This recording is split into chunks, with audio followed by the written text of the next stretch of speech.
Missing আছে পানি ইছনের লাগে, এখন মিশিংয়ে ডুবে গেছে। এখন মিশিং থুইয়া মিশিং চালানো ব্যক্তিরা বাকছে।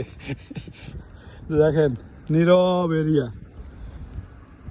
আজকে এক সপ্তাহ হয়ে গেছে, 14 তারিখে বৃষ্টি হয়েছে, আজকে 20 তারিখ 21 তারিখ। দেখেন নীরব অবস্থা, কোনো মানুষ নাই, কোনো গাড়ি ঘোড়া নাই, পানি যাওয়ার কোনো সিস্টেম নাই। কারণ এই পানির লেভেল আর সমুদ্র সৈকতের পানির লেভেল সেম লেভেল, পানিগুলো যাইব কোথায়? এখন সাগরের পানি যদি না কমে তো এই পানিগুলো তো কমতো না। এই পানিগুলো নেওয়ারও তো কোনো সিস্টেম নাই, নিয়ে ফালাইব কোথায়?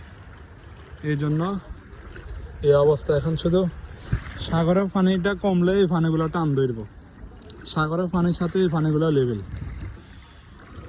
রাস্তা দেখেন, এই পুরাটা রাস্তা।